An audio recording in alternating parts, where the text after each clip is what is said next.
Hi guys, it's Emily from Novell Novels and welcome to today's video. This is the literary Doris tag. Now this tag was created by Charlie from Charles Heathcote and the other Charlie from Charlie Brooke Reed, who is my sister. They tagged me to do this. I am doing it. It's taken me a bit long. They are doing this because they are doing the Royally Doris read along and they are reading all of Charles Heathcote's Doris series. He has got an individual book which was an heir to Erda, but they're doing that as this over January, February, March. They're reading all of our Doris series.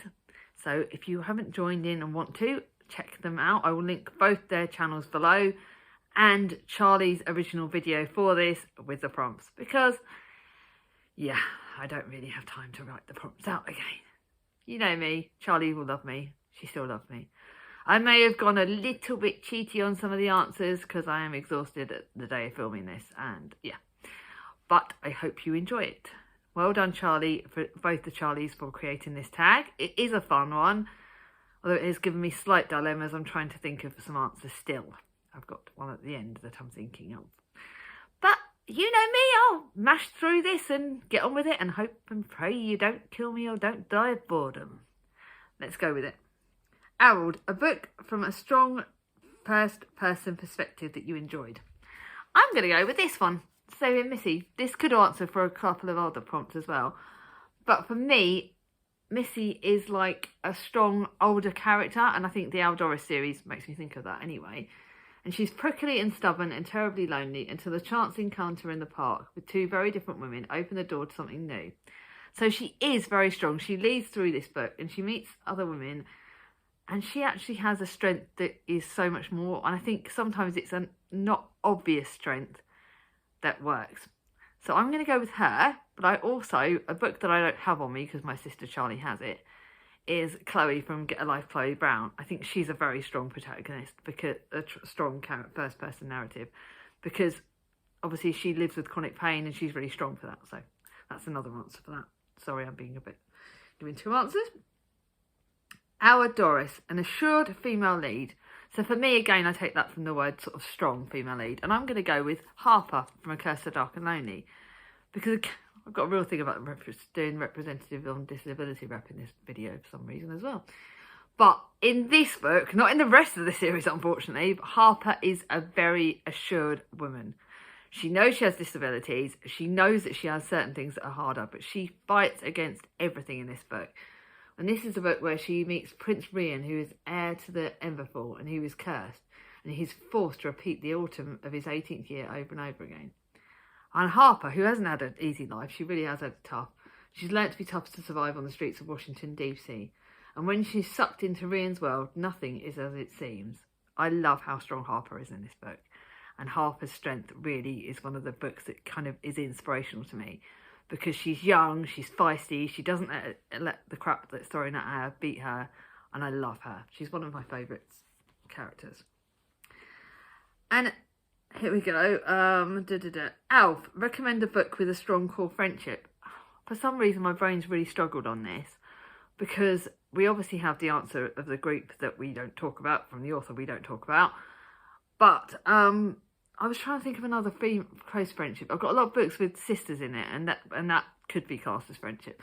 But I actually thought the friendship in the Percy Jackson series is actually really good. I've given the first book in this series to Jack from Sped Brookjoy, but I've got the other ones still to send to her. But for me, these are actually Percy Jackson and his friends. They start off and they're not as close, but as the series goes on, Percy Jackson has a real strong friendship, and he's got some lovely characters that I really love in this. So he's got I'm trying to think of why can I not think of the name of this? But he has got so many great friends. He's got his half brother Tyson, who he's got Doodah. There's a girl in this. Why can my brain not think? I told you I'm not organised in this. But he has quite a few really good friends in this, and they really support him, and they really work as a really great friendship group. And I absolutely love this. Oh yeah, Grover. I've just seen Grover. Grover is absolutely amazing. He's a really strong character. And you've got Annabeth. There you go. They're the friends he's got in this series, and they help him throughout the whole series. This series is full of fun and disaster and excitement, and it's a brilliant series. I've got at least two other series by Rick Riordan that I'm going to read, but I'm collecting them first, so I won't read them until I've collected the whole series. But yeah, this is a really good friendship group. Janice Dooley of Little Street, a favourite antagonist in any form of media, aka book, film or TV show. Now, for book, antagonist to me springs out like great. I'm not done this in order, by the way. I've just realised I've missed it. I'll go do that one in a minute. Sorry. Okay, number 4.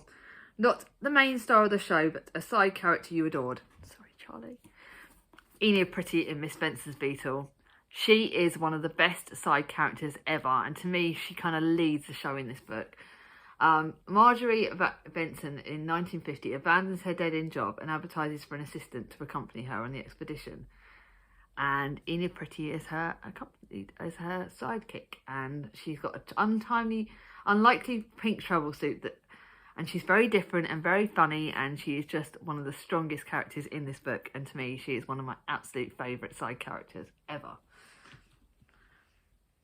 And I think I've got these prompts in order. I'm not in order, so I'm sorry, Charlie. Yeah, like I said, the Janice Dooley one, a favourite antagonist in any form of media, aka book, film or TV show.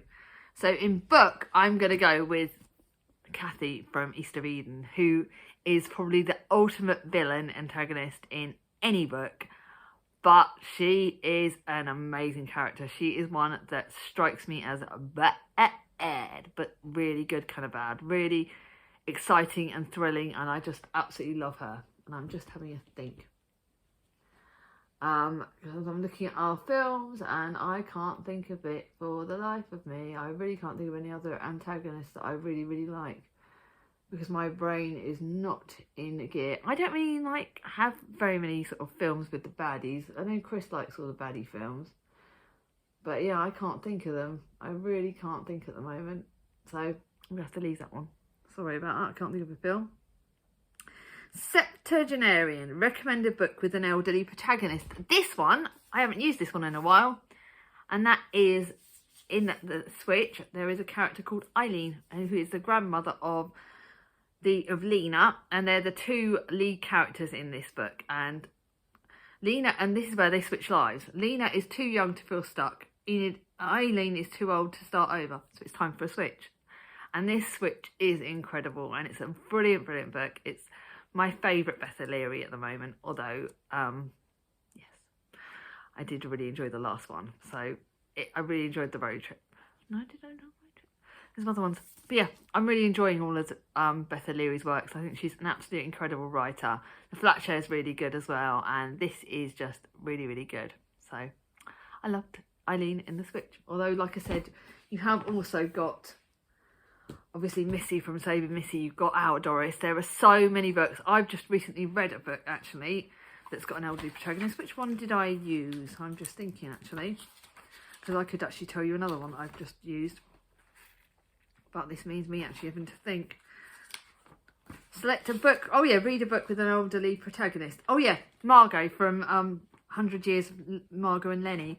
She is brilliant. That's a book I've literally just read, and I can't remember if my wrap-up's going before or after this, but that's a brilliant book as well, because Margot is 73, I think? No, 83, and she's brilliant.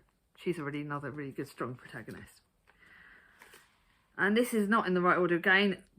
The W.I., a non-fiction book. Non-fiction book. I'm easily going with Dear Reader by Kathy Renser-Brick. It's one of my favourite books of last year. It's one of the best non-fiction books I've ever read. It's an inspirational book. It's a book about books. Thoroughly loved it. Thought it was absolutely incredible, and it's one I definitely recommend. It's one of my favourite. Now the next one is number 8. Rock music. What do you turn to when you're somewhat dismayed with the world? Don't laugh at me, but I do love dancing around the house. I do love listening to some music. So I've got To Take That album, which on my phone, which is really good. I've got the Greatest Showman album on my phone, which is another really good album. And there's a song in the Greatest Showman area, which is called This Is Me. And it's about like this woman who fights against people, like she's not deemed as attractive. She's got like a beard and whatever, and she's singing This Is Me, and it's a really empowering, strong song, and it really boosts me up. I do like listening to a bit of old 80s music, sort of, so some like was it 80s or 90s, like the Beaches soundtrack. I've got like music like that I really love listening to when I'm feeling like absolute pants. But I also go for my contemporary literature. I will sit cuddled up if I'm at my lowest, like say if I'm having a flare, or listen to music, or I'll sit cuddled up on my chair over there with a cozy contemporary, a blanket wrapped around me, and that sort of thing. That really helps. Hope that's all right. Monologue. Tell us a story about yourself. I don't know. Do you want like a happy story? Do you want like a crappy one, like about the fact that I got hit by a car? But no, that everyone knows that one anyway. I'm trying to think. I really like stories about myself. Apart from thinking, what about could be like the best time I had when I went book shopping with Gemma, Charlie and Alice, when we went to Wokium, and I got to show them all the charity shops, and I was literally dive bombing between all the different charity shops, and we were having so much fun. We had lunch together, we had coffee together, we had one of the best days. I remember literally, like, because Alice and Gem are two of my booktube besties, and my sister Charlie came with us, and I was so nervous because you never know if meeting people online it's going to be natural, but they are absolutely the funniest, most natural people, and within minutes I was chatting to them, and it's like we'd known each other all our lives, and it's just so comfortable. And going into the charity shops each time was so funny. They are dangerous because they kept getting me, they thought I would buy more books, but actually I think Jem bought more books. But we were going into charity shops and Alice was going, oh, pick up this pink book, Emily, because she knows I like my contemporaries. And they were trying to get me to buy all these different books, and it was absolutely hilarious, and I just had the funniest time. So that's another story. Or we could talk about when I was pregnant with Mia and she decided that she wouldn't want to come out, and Charlie took me on walks. She made me walk everywhere to get this baby out. She made me walk up all the hills, everything. She made me eat chilies. I was eating pineapple by the bucket load, anything to get my child out. And what happened? My waters broke on the way to dropping Belle off at preschool. That was how Mia started off being born. She admittedly took another 2 days to arrive, but yeah, that was how my labour went. After all that stuff, and my waters decided to break right in the middle of Belle's. No, I think it was on the hill. It was on the way to taking Belle to the preschool. That's another funny story. Hope those stories are all right, Charlie. And then lastly, the North. A northern author you wish to celebrate, from the north of your country. I'm just going to cheat. Charlie from Charles Heathcote, he's the author of the Our Doris series. He's my favourite northern author. I can't think of anyone else. Although, actually, I'm not sure, just a quick one. I'm currently reading My Extraordinary Life by Rebecca Ryan for an ad PR product for Tandem, and I think this is a northern author. So I think she might count. I think so. So if she does, pick up this book. Lead character called Emily. Really good fun book. So I hope that's all right. So I can't tag Alice because she got tagged by Charlie and Charlie. But seeing as I've already talked about Gemma, I'm going to link Gemma. I'm also going to link Ange from Angie's Book Chatter because she's a northern person, so she would be really good. Danny from Danny's Book World, who's just returned to BookTube, shouting her out. And then Olivia from Olivia's Catastrophe. There you go. I've tagged some people. If you haven't been tagged and want to do it, please do it and say that I've tagged you. Link me down below. If you like this video, give it a thumbs up. If you're new to my channel, not subscribed yet, bring on my ding-a-ling, and I'll see you all soon. Bye bye.